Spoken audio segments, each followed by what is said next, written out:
การเลี้ยงไก่แม่นมีความสำคัญต่อการดำรงชีวิตของคนเฮาและยังสร้างเศรษฐกิจให้แก่ครอบครัว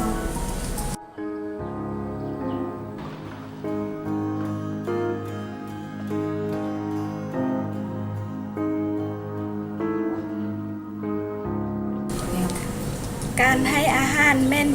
มื้อละ2 เทื่อเช้าแลงด้วยหัวอาหารสำเร็จรูปซึ่งเฮาจะเลี้ยงเครื่องคั่งเครื่องปล่อย เวลาเฮาปล่อยไก่ออกแล้วเฮาสิมีการบรบัดคอกให้มีความสะอาด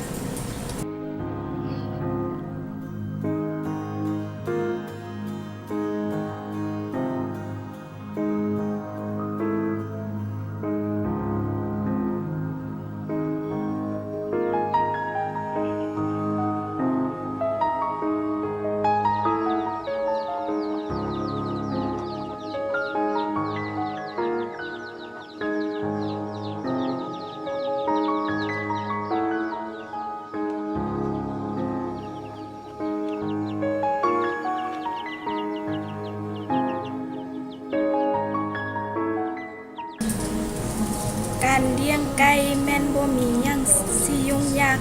เลี้ยงสบายบ่จำเป็นต้องใช้แรงงานหลายและยังสามารถสร้างเศรษฐกิจให้ครอบครัวตื่มอีก